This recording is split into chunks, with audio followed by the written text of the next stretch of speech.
wellnesscouch.com, streaming wellness into your lives. Welcome to Nourishing the Mother, featuring your hosts Bridget Wood and Julie Tenner.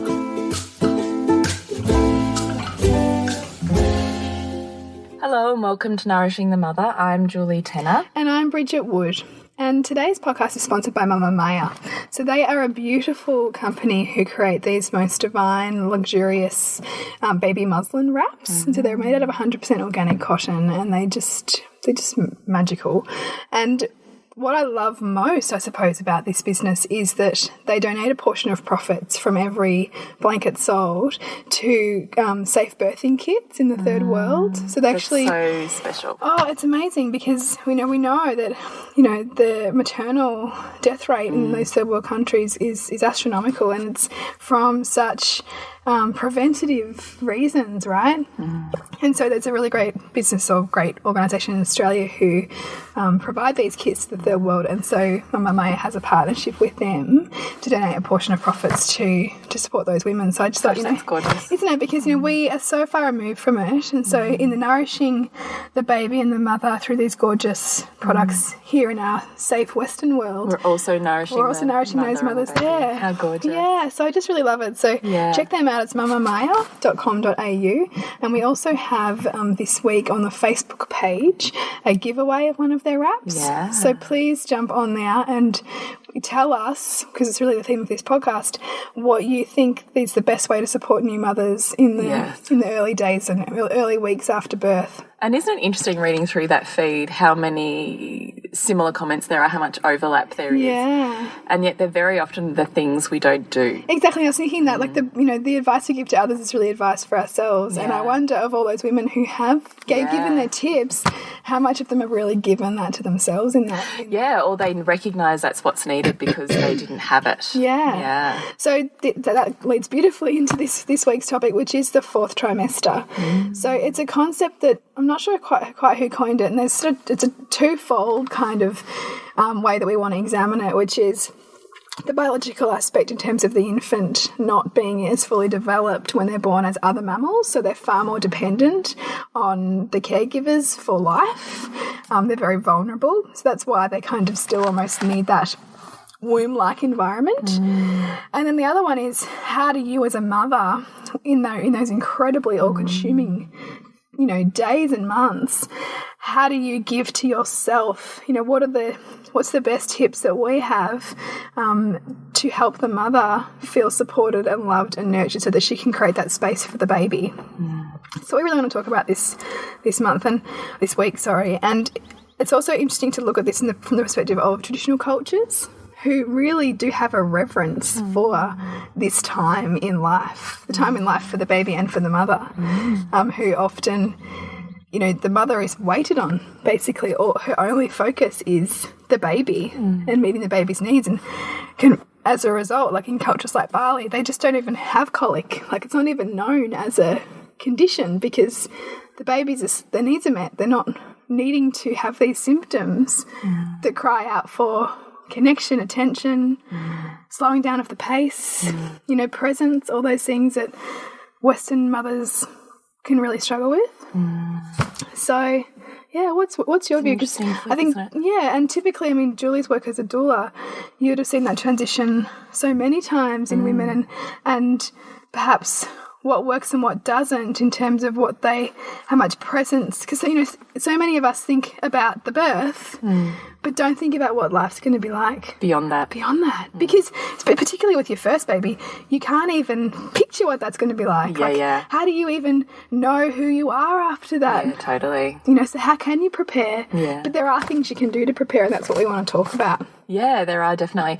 And look, one of the main points is why I'm so passionate about the Blessingway or the mother blessing is literally, it's the ceremony that marks the rite of passage or transition for this woman and brings very intimately and closely around her, very consciously and with intention, a tribe.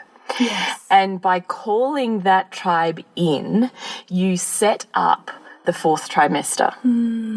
If you have a baby shower, which is fine. Yes. it is rarely calling in emotional and physical support in the fourth trimester. It is all about presence, fun, happiness of the new baby. But as we know, that's only one aspect of the spectrum of birth transition into motherhood and parenthood. And that in essence, the way to have a deeply connected and nourished mother and woman and child is to bring the support around her and really deeply integrate that into her life, to the point where it's almost the option of saying no or the ability that is required to ask for help is removed because it is there. Because the thing is, we always hear, "Oh, just let me know if you need anything. I'm just here. Just sing out." But whoever does that? Who asks? Because it's so vulnerable, and we are so consciously aware of the impact of asking for more time, space, or help that it has on that person or people. And so we don't, because we're not socially acculturated to be and do that, right? We're not socially acculturated to function as a tribe. No. We are not used to putting someone else in discomfort for our comfort. We are not used to putting someone else's needs above our priority system. And there's also the vulnerability that comes with saying that I need help, right? Yeah, there's a huge veneer around motherhood, which says I've got my shit together. And the vulnerability of being witnessed vulnerable. Yeah, absolutely. Because how many of us have had the deep, dark moments that motherhood and particularly the newborn phase brings, and yet we hide it from the world because it is, or it feels, or our perception is that it is unsafe to be witnessed, it is unsafe to share, and it is isolating because it must just be my experience. And it shatters that illusion that we so often hold on to around being the perfect mother. Like, if I show that I'm not coping here, then clearly I'm unfit. Yes. And that there is unfortunately still a massive stigma around postnatal depression. And we're so, of the women that I know that have expressed that vulnerability, often it's followed by a diagnosis. Now, whether that diagnosis is necessarily full-blown and poignant or not, I'm not totally sure. I think often if we had a better system or a connection or a tribe or a okayness with this vulnerability, that diagnosis wouldn't need to be there. Yeah, I absolutely agree with you on that. And I think that, it's not about kind of the pity and the sympathy and all of that for somebody in that state. It's actually, okay, well, what is this? This is a reflective of us and our humanity. It's a cultural reflection, right? Is. The increased rate of PND is almost reflective of the increased rate of the tribe falling away. Yes, and also the unrealistic ideals that women have around who they be as a mother and as a new mother. The more that you try and attach this ideal to doing everything perfect and having this baby that sleeps all the time and this capacity for patience, this endless capacity for patience and calmness, the more you are going to sink into those depths of depression, because that's not sustainable. And I think that there's, like marketing and advertising and societal values around the perfect new mother who just kind of picks her perfect baby up and just continues on with her perfect life, further entrenches the isolation that women feel and contributes to these rates of depression. In where mothers are supported in traditional cultures, you don't see that. And you don't see the extent of breastfeeding issues either. You see much more established breastfeeding for a much longer period, whereas we have a huge drop off at 2 months, which is kind of just when mothers are kind of like, I can't do it anymore. We can't look at these situations in isolation. It's a reflection of something much bigger that needs transforming. Because once the excitement of the newborn's worn away, by that 2 month, that 8 week kind of period, everyone's like, oh well, on with your life. On with your life, yeah. I've had my cuddle and I saw the tiny baby. Yes. And yet that's often the time when it gets really tough, right? When reality really sets in, when you have to find a new routine, when you're fighting inwardly with perhaps conflict around who you are now and what that means and what your life now is. Like, it's kind of like this third trimester. Fourth trimester is this really poignant. The third trimester is pretty poignant too. Yeah, fair call. Fair call, Bridget. Yeah. But this is the time, right? No wonder breastfeeding drops off at that time. No wonder we have such incidences of diagnosis for mother and baby in many forms at this particular point around this 2 to 3 months because the tribe doesn't exist at that point. No. And I mean, I remember even with my son, like, waiting for the mothers group to start, and I think it was 6 weeks, and he was 2 weeks old, and I was like, oh my God, like, I can't wait that long. Like, I was yearning for that because I felt so incredibly isolated. Motherhood can be incredibly isolating, but this is the point in establishing these, like, putting in place and planning for this in your 3rd trimester, in preparation, knowing you're making it through the 4th trimester. And same as, as a friend swooping in and doing that or offering that as a organisation service, if you like, for that woman or friend you love, because likely they can't ask for it, they don't know how to do it, and maybe it's the first time and they don't know what that path looks like or means. So being able to offer a ceremony that in essence is the setup for the 4th trimester is incredibly profound. And though I always say to parents, the best, or grandparents in particular, if I happen to see them, the best thing you can do to look after this new grandchild is look after the parents. Yeah. If the parents are well looked after, the baby will automatically be well looked after. Yeah, it's so You true. don't need to look after the baby. No. You need to look after the parents. Yes. You need to feed the parents. You need to clothe the parents. You need to let them have a shower. You need to help them with their functioning. Yes. And because the baby's looked after. And without asking, right? Like, without asking what they need, just go in. And I mean, my mother was fantastic for this, and so was a really good friend of mine who, just came in, got to work, like cooks lunch or cleaned the house or folded the washing. And I mean, this is what some of the great comments are in the giveaway at the moment. It's that idea that to just do it, preempt. People don't need more presence. They need the presence of you helping them with their life now, with what that new life looks like, because they're just, new mothers are just kind of floundering, going, how do I do this now? That's right. Plus, there's so much emotional stuff that comes up around what's this baby wanting from me, what's this baby needing, just trying to learn to read your baby can be a full-time job in itself without having to figure out how the hell you're going to get through the washing or clean the toilets. Right. And this is the whole point of what is coined a baby moon as well, is this very intentional period of time, and often it's around the 5-ish days, 3 to 5 days post-birth, that is isolating for that intimate family unit. So you can take this, and I've seen many couples take it in many, many different ways, and you can go as extreme or not as you like. But the essence of it is that mum stays in the bed. Like, she only gets out to go to the toilet or have a shower, and baby stays in the bed with mum. And you are waited on, food, drinks and water are brought to you, company is brought to you if you want it. Maybe dad's coming to lie in that space with the 3 of you or the 4 of you or however many it is.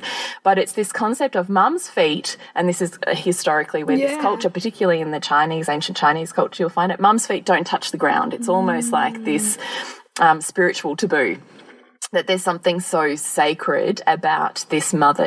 Her body has been so open that it takes a period of time for all of those bits and pieces to kind of find their way back into balance of the woman without the baby inside of her. And to spiritually, emotionally and energetic close off and come back into a circuit. And so spiritually, this is what we're talking about with the baby moon, is it would not be okay for mum's feet to touch the floor.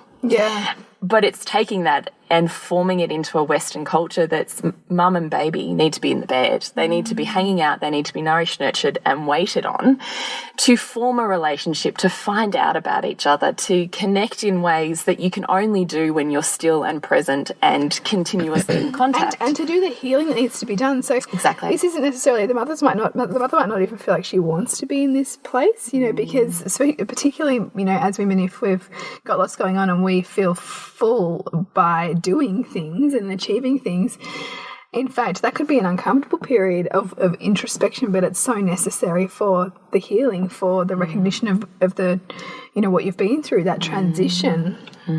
Because it's going to come up somewhere else if you're not giving yourself that space. Totally. The processing of what has just happened, the rite of passage you have been through, what that means for you, your life and your womanhood, and also to get to know this new little soul that's that's in this world now, right? So I adore the concept of a baby moon, and I've seen it play out in many different ways. And I just think is that something that you did with your third child? Yes, it is. Yeah, and I did with my second as well. With my first, I didn't, and it was kind of, I know I'm lying. With my second, I didn't really as well. Definitely with my third, I did. I was aware of it by my second child, but probably wasn't. There was still part of me that was, because I had a toddler. No, I still have to get up and be present. And I remember being like in the freaking shopping centre when she was like 3 days old, and I was like my back was sore. Wow. I remember sitting down with her like on this bench as my son's like riding on the Thomas train or something in the shopping centre and going, oh, I just want to be home.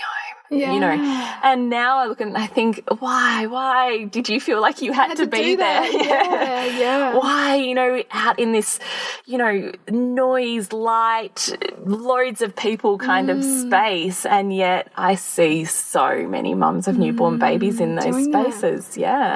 So it's this cultural thing of we just need to move on. It's like we've lost the reverence for what this rite of passage is, right? We don't have, and I didn't then, I hadn't called in the tribe and community around me to support that, because you can only have a baby moon if you've already established it as an intention. Yeah, you're right. And I know I've seen couples that take the phone off the hook, or they switch their phones off for 3 days after the birth. Like they literally isolate themselves to integrate what it means for them personally and for this tribe. I've seen couples who don't let anybody else hold their baby for that 3 days. I've seen couples who, you know, invite that intimate Blessingway circle only in that time, and everyone else sees the baby, sees them after that baby moon. So there's like 100 different ways you could take this, but the point of the baby moon is mum doesn't need to do or move, and that there is intimate time for just resting and getting to know this baby. And I think that's hard to do in a hospital system. So sometimes that baby moon period needs to start once you're home again. And particularly if you've had an interrupted bonding experience in that birth or early parenthood, it's really important that you spend time reintegrating together and being still and nourished and connected then, because you can undo so much of that story and that healing and that trauma and redo so many reconnections. It's almost like a clean slate in a way. It really is. Yeah. It really is. Like maybe you had an emergency Caesar and you missed that first hour of bonding with your baby and breastfeeding. It's not lost. It's like, I think there's so much about it that if you've lost that, you never get it back and da-da-da. No. You can always heal. You can always create intention. You can always have an opportunity to reconnect and to revisit those wounds. Like it's never lost. It's never too late, but it requires intention. And I think that is what is missing from our culture. I agree. And it requires a vulnerability, right? Because I think it's so easy to just continue on with how things are and just have to buck up and get on with it. But that's not without repercussions. That's not without, you know, challenges that will manifest in your child, in yourself, you know, at some point in time. So it's really about, you know, and I guess, you know, your experience too with women being willing to ask for the help. Because I mean, already I'm like, I don't know enough people who I could call on to do that. Isn't that funny? Right? Because that's like so totally a story though. Yeah.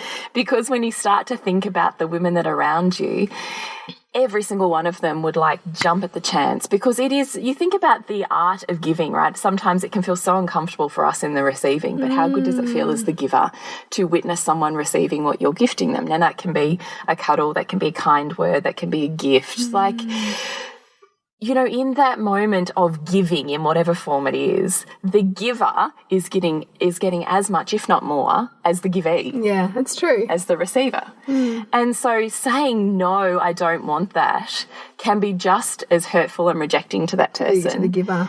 as it doesn't serve you as the person who actually needs to receive. So it's like this, you know, it's a dynamic in itself, and there's healing there on all levels, right, for all of those parties involved. Yeah. But the story of I don't know anyone and no one's around me is not true. Like, it honestly isn't. And I say that with love, but you just need to start thinking a bit bigger, a bit broader. You have to awaken what that means, because possibly you're used to the depth of that connection has only ever come from one or two people in your life. But that's only representative of how much you've let them in, or how much they've let you in, or how much you've offered that service to them, and therefore that intimate vulnerability in relationship. Because women form connection through vulnerability, right? Yeah, absolutely. Yeah. So how vulnerable have you been in front of and with those people will probably talk to how much they've been with you, and therefore how deep that connection is. Yeah. So the more you're willing to show up and be vulnerable, the more you'll realise that depth of connection exists in every single person around you. It's just about whether you have been open enough To go there. And it starts with you, right? It doesn't start with them. Don't wait for them to be vulnerable and show you the way. Don't wait for them to set the pace. Don't wait for them to offer. And that's a really good vulnerable point, because people have the best of intentions, but life gets in the way, right? And even with my baby shower that I had with my first son, you know, we had this thing where people wrote down like what they would do, like what they would provide, and not one of those things happened. Yeah. So that's me, like, you know, why didn't I want that, first of all? But it's also that, you know, unless you are being really intentional about it and assigning those things, they don't get done, you know? No. Unless the person is really, you know, deeply connected and wanting to, you know. That is where a Blessingway sets that up as a really, because you literally form vulnerability and connection that is so deeply moving and intimate within that group of women that I rarely have experienced that I need to chase people up with that. But the flip side is, in a Blessingway, you always give someone the job of organising those people. Yeah. So I always have a calendar, and I get everybody to write the date that they're coming and what they're bringing, well, that they're bringing a meal and that they're offering half an hour of service or whatever it is. And I always do a follow-up text message to those people reminding them if they're running late, I'm sending them, like, there's someone who's organising and orchestrating that. Yeah. But when you start it at the very beginning with intention and connection and vulnerability, rarely do you need to chase it up. It's powerful stuff. Isn't it? So the depth to which that service has been offered to you probably is the depth of how much you're willing to be vulnerable with that person, or how much your history is showing that. So where to from here? I just kind of think, well, the Blessingway, but beyond that, really setting the vulnerability and the intention with your tribe, recognizing that if you cruise through this, and that's freaking awesome, because that's just as likely as it being a really hard, dramatic process. Yeah. But you want to plan for the worst case scenario so that you don't need to get there. Yes, exactly. Yeah, you can kind of have a plan for every scenario or every case, so that you've got your bases covered and there's no questions around it. It's the same with birth, you know. Yeah, it is. It is. So when I had my Blessingway with my third, we did that, and I had a beautiful friend who organised that whole roster system and meal tray and everything, and it was amazing. And I had organised to have one meal dropped off every second day. And I think I even said to you, it was like amazing. Like, my husband had the first 4 days, because it came across a weekend, 4 days off work or something. And then he went back to work, and he only had like 2 days off a week in between someone coming, because I didn't need someone all the time. My tribe was taking my older kids to and from school, to and from activities. I was just home with my newborn. That's amazing. And I had someone coming every single day to look after me, to look after my new baby or what was happening there, to have some company and to bring a meal. And that went on for 6 weeks. That is beautiful. Which is amazing, right? Yeah. And that level of vulnerability sets the tone and the pace for what you grow up and into. And that tribe still are incredibly intimate to me. So they are my mother and my sister and my best friend, all rolled into probably 20 women, right? That's awesome. But that's how vulnerable we're each willing to be. And that's how much I'm willing to set an intention and say, this is what I really need and I, feel all of this stuff when I'm putting it out there, and if you're just willing to be real and authentic, you wait and see the rush that comes back to you around willingness. But it's got to start with vulnerability and intention. And a mindset that says I need to set up for this phase so that it's and a mindset that says that I'm worthy of it, because I think it's, I'm sitting here with a lot of vulnerability right now. I'm just listening, because for me that's like, well, I haven't done that for other people in that form, so why should they do it for me? But it's all about when you know better, you do better, right? Yeah. And that's like me with my first and second child. I wasn't in that headspace because I didn't kind of get it, or it was kind of hit and miss on how I offered that support, connection, love, or intention. Whereas, going this way and a bit this way and finding the hard spots has made me realize what we really deeply need, and how the hard stuff of me being really honest and authentic with what I deeply desire and need to feel wholesome and fulfilled, that it's okay for me to speak that, because I had to rewrite my childhood story on that, right? Because when I really speak my deepest needs and desires in a very intentional way with a very intentional tribe of women, guess what happens? Those needs get met. And the story of rejection is old. It's a really good point to plug into that, like the old childhood story. And potentially not just your childhood story, the story of your parents or your mother. Like, I can totally see my mother playing out in why I'm uncomfortable with this. She's the youngest of 12, don't make a fuss, there's no time for you, just get on with it, stoicism, thing. And even though she does the opposite, I can still feel that, like I feel that sense of, oh no, those people must be too busy or must have their own things going on to worry about me. Yes. Which is a classic, story, I think we all carry that, because that is our culture, though. We are not tribes anymore. That is our culture. Our culture is you look after yourself because everyone else is too busy. But honestly, it's a story. Because when you're really willing to be vulnerable about what you deeply need, that vulnerability is honoured and met by those around you. Possibly to the extent with which they can meet their own vulnerability and needs. And, part of you will need to sit with, for some people it'll look like this and for some people it'll look like that, but seeing the beauty in each of those offerings as well. Yeah. Because I'm not saying everyone's exactly like me, so they're going to offer exactly what I need in exactly the form I need it. It will come in many different forms, but I can see the love, the same depth of love and intention, just in many different forms, expressed differently. But they all resonate with the same feeling because of the intention and vulnerability I've put out.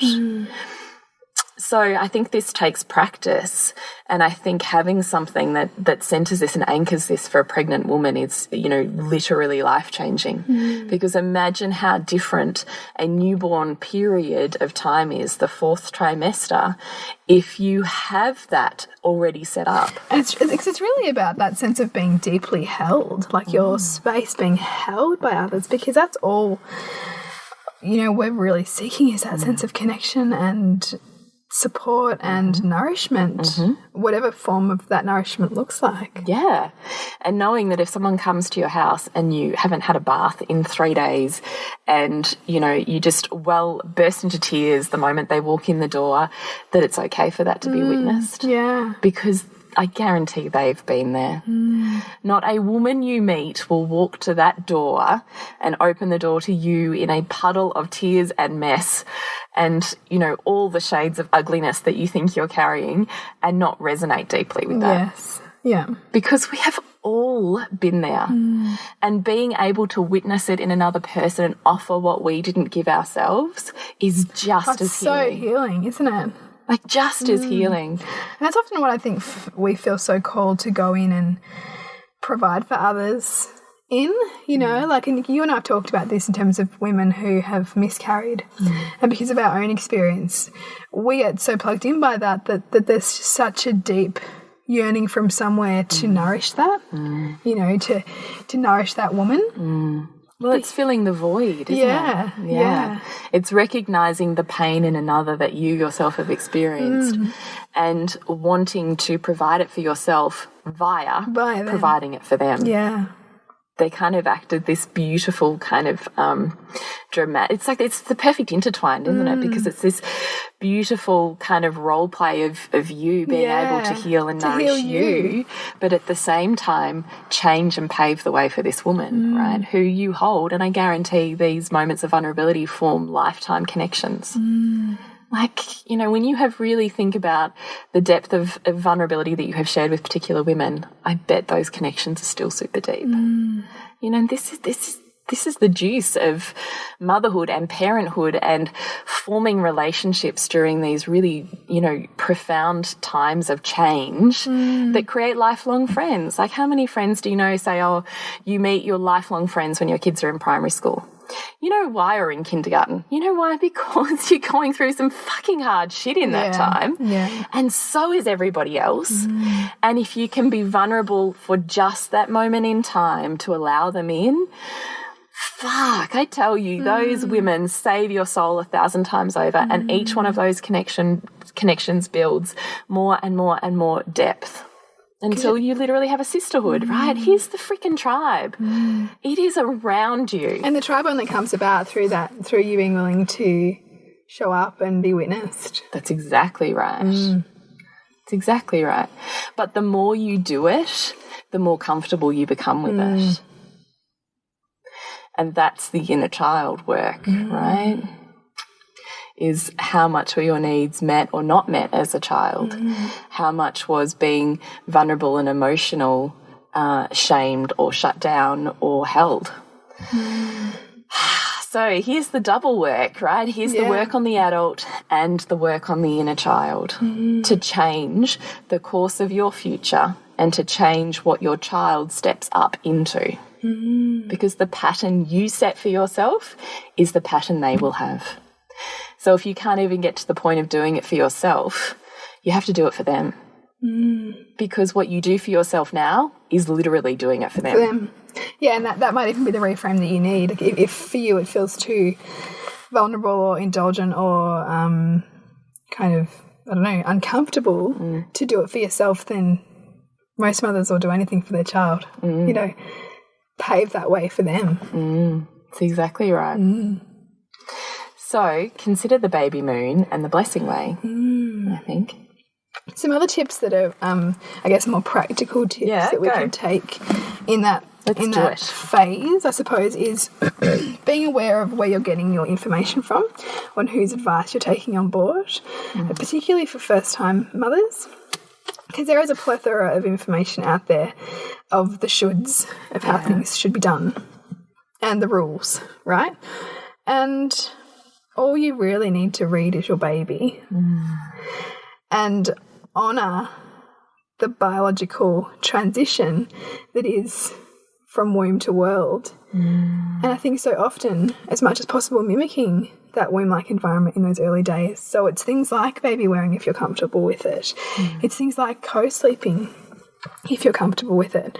Because there is such a residual idea that we need to make babies independent from birth, you know, and that if we kind of give in to these indulgent connection type behaviours, then they'll become spoiled and they won't become independent enough. Or they'll never sleep on their own again. Yeah. Whereas, I mean, I really feel like particularly those first 3 months, all bets are off. Like, you know, there is nothing you do in those first 3 months that is ever long lasting. No.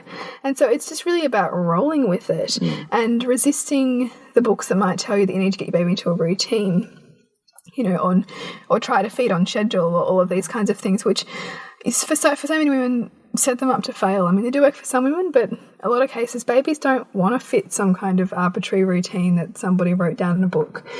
Rhythm in your day as opposed to routine is probably much more practical.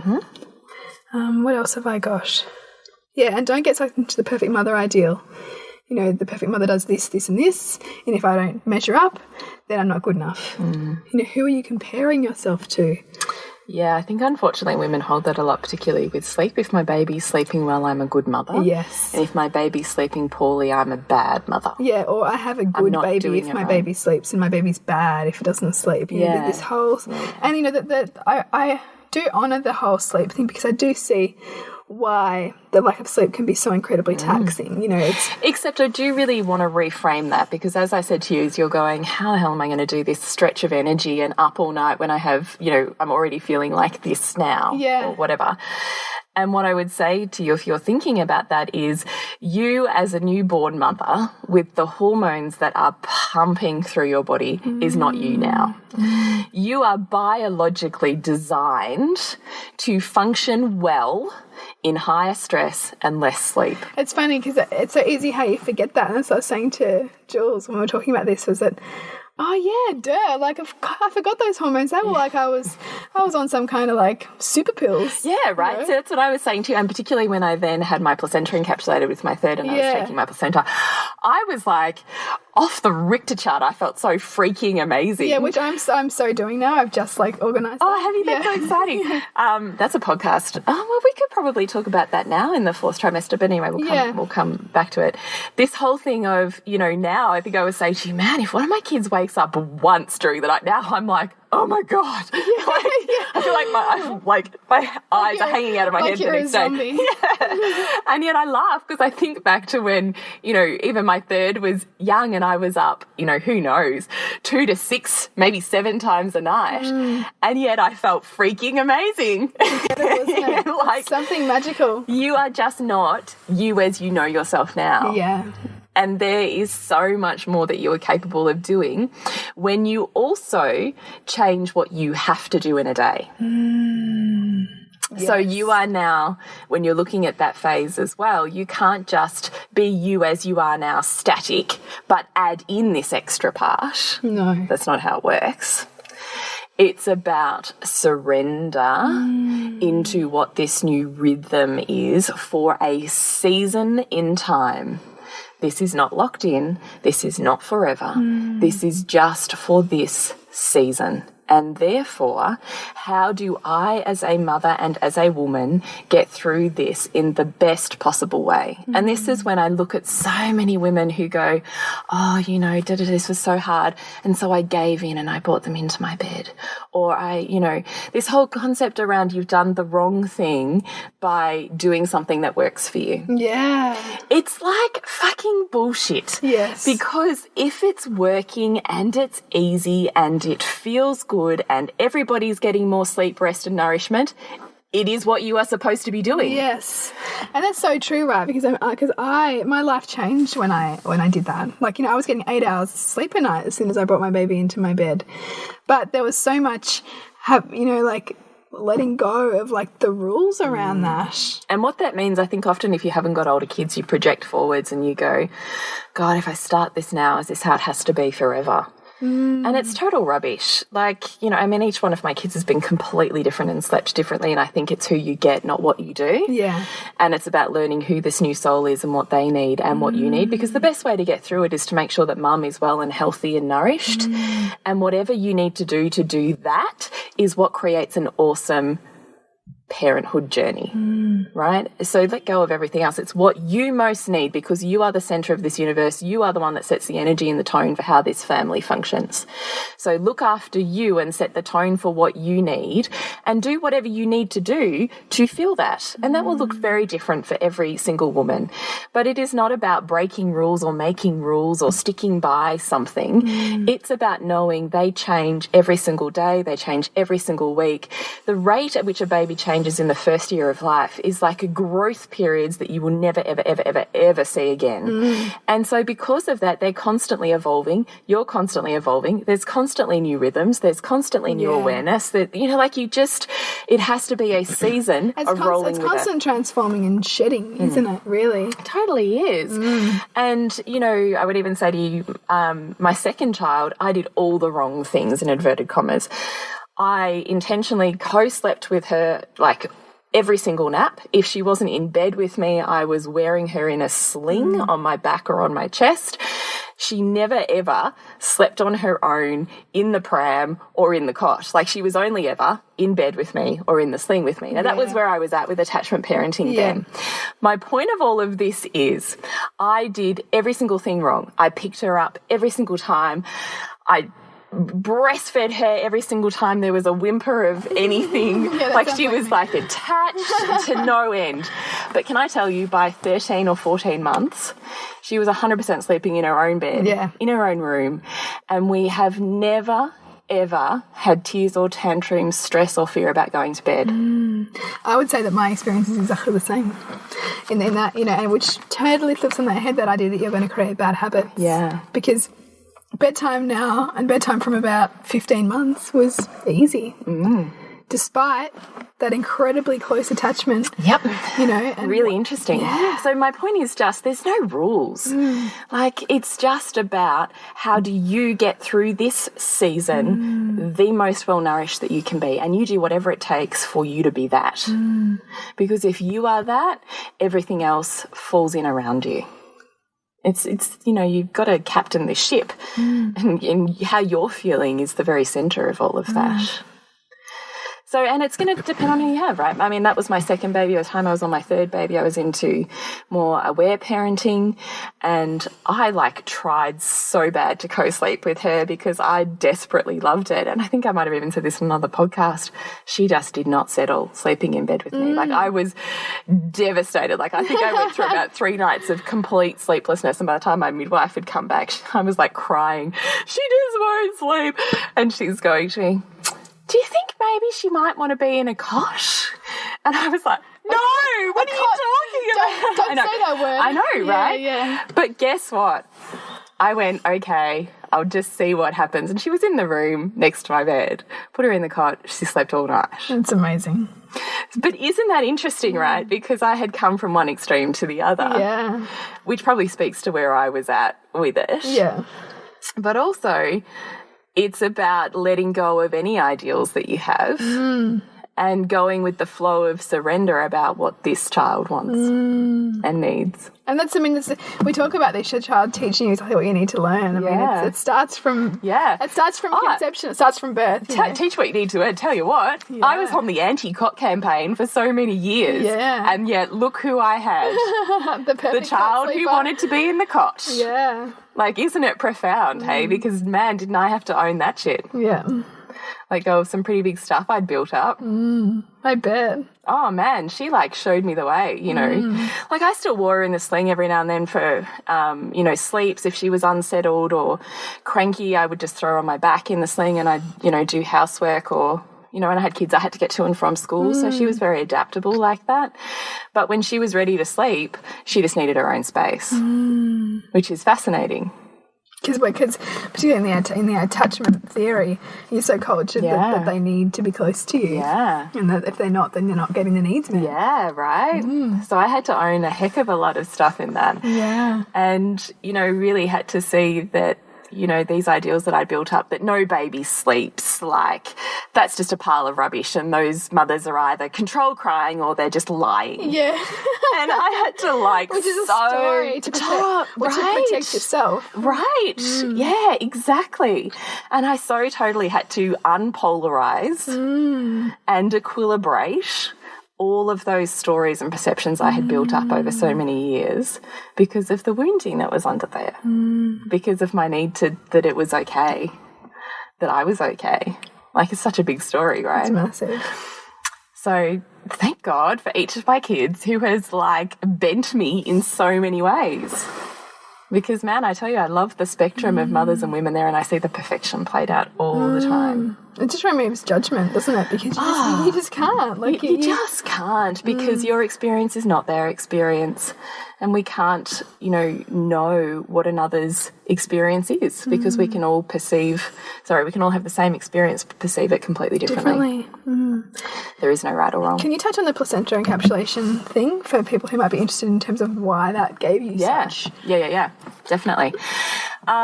I totally get if you're feeling icked out by that. I think I, wrote a section in my Birth 101 ebook that went up this week, Bridget. I'm so excited. was just this whole thing of, when I think about the journey of the placenta, with my first child, I was like, ugh, like, I don't even want to look at that thing. That's so gross, you know. And then with my second child, I had a home birth. I remember my midwife being like so reverent around what the placenta was. And she's like, oh, do you want the placenta? And I'm like, no, you can take that. And then after that, I became a doula. And so I started to witness birth and culture and women's journeys in many, many, many, many, many different forms. And I became very aware of what the placenta represented. Now, the placenta literally shares your child's DNA. In that first cell split, one forms the placenta, one forms your baby. So the placenta is like your baby's twin in a way. So here's the reverence historically to midwives, right?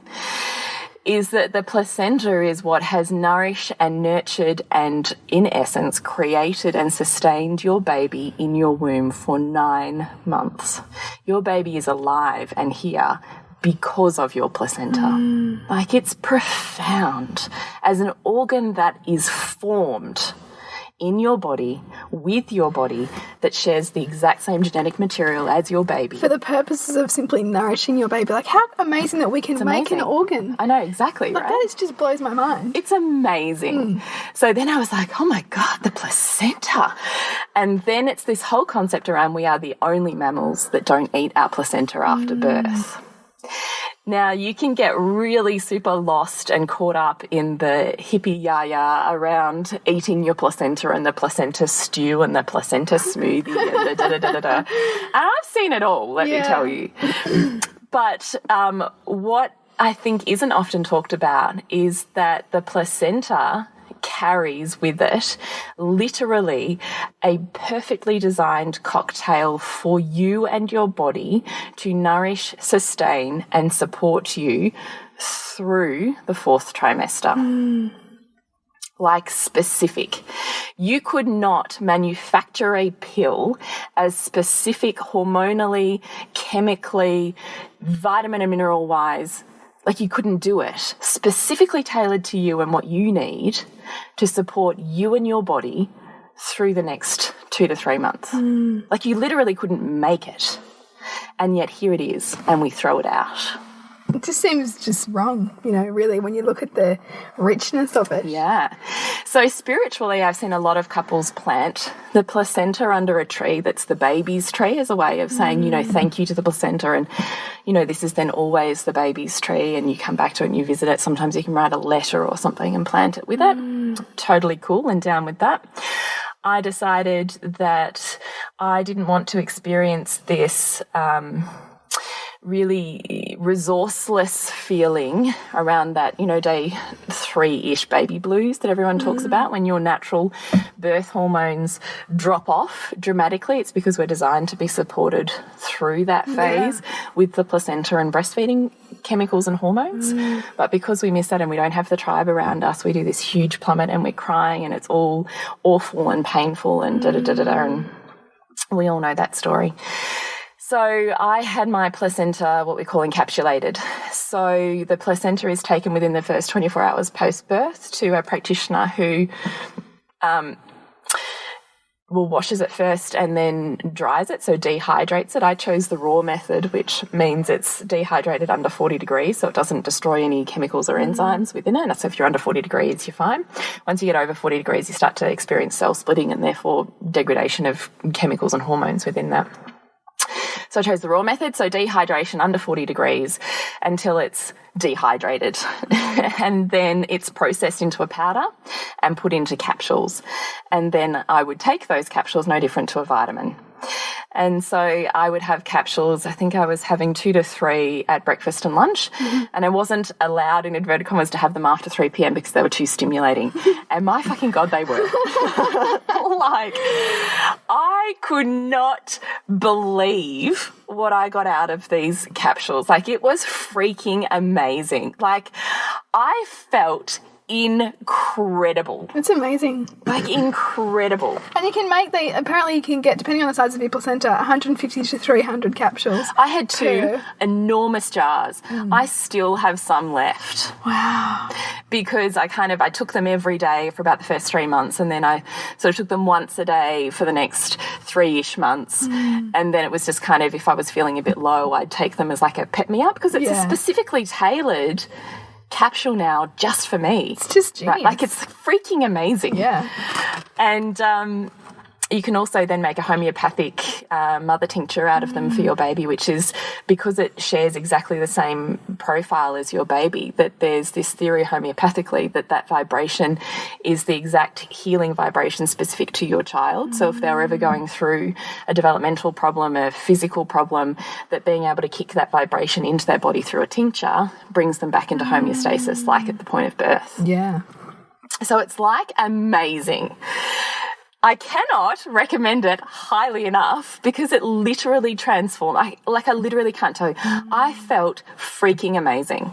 Like, I might as well have been having 5 coffees a day for the amount of energy I had, and yet I felt nourished on a whole nother level. And that's it, it's not simply like a stimulant, it's a nourishment. Yeah. And it's giving yourself biologically everything you need, and emotionally. Yeah. Yeah. It's like an elixir. Right, exactly. Exactly.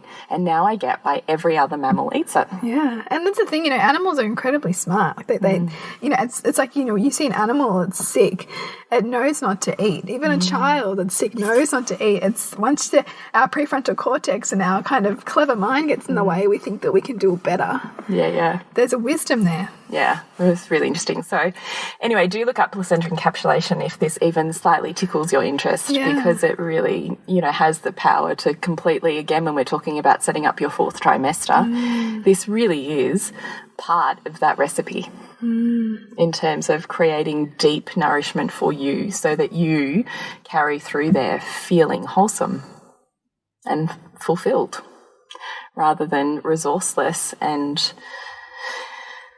overwhelmed, in pain. Yeah. I'm getting mine done. Yay. To see what you're experiencing. Yeah. So have you got anything else on your list? Because I know you wrote a few things down. I think I captured most of it. Another thing that I was mentioning was here also making sure, being aware of that sense that the 4 walls are closing in, because that can be a classic one. And that's not necessarily to kind of therefore go to a shopping centre or go somewhere that's highly stimulating, but simply developing a bit of a rhythm around, okay, I'm feeling a bit low now, let's go for a walk. Yeah. And it might, particularly if you've got other children at home. And sunlight. So making sure that you're getting sunlight, because the vitamin D is great for you and the baby, and it's also the melatonin. It helps regulate melatonin levels, which can help the baby make distinctions between day and night a lot better. And apparently also newborn exposure to sunlight within reason can help mitigate against seasonal affectiveness disorder later in life. Because these are, as we know, the first year, like the neural pathways, the brain is just going crazy. And so there's so much that we can do, just simple things. And vitamin D is a big issue, because now we are experiencing a vitamin D deficiency epidemic. Like epidemic. So we are the babies of the Slip Slop Slap campaign. And that was so successful that now... It was too successful, right? Yeah. That now we don't actually have the vitamin D stores that we need to function well. And what we're finding in all sorts of research happening across the globe is that vitamin D is actually a key essential nutrient that is required in nearly every single system of our body. Wow. So if we are vitamin D deficient, that's why we're all tested in pregnancy now, right? It's because it literally has an impact on how every single one of your systems in your body functions. And yet the majority of babies are born vitamin D deficient. And then what do we do as babies? We hide them in shade cloths. We cover them up. They are not even a limb is exposed to sunlight. And so we're perpetuating this even further. So definitely look into vitamin D, and I absolutely think that baby's skin, and certainly our skin, and we now know it's not just enough to have face and hands in the sun that it needs to be. It's something like 20 minutes of full chest exposure per day for us to even meet our requirements. And obviously that's not in the peak UV period, but outside of that. And it's the same thing for kids. And it's not, the silver bullet's not to go take a pill either, because, you with vitamin D, you're only going to absorb as much as you need So you're not always going to get the best quality out of a pill. It's really the sun is the best. So it's about how do you find, you know, the appropriate time of day to do that and the appropriate level of exposure, but just being aware of conditioned behaviours around completely covering up babies. Yeah. You know, and do find an opportunity to help them regulate that.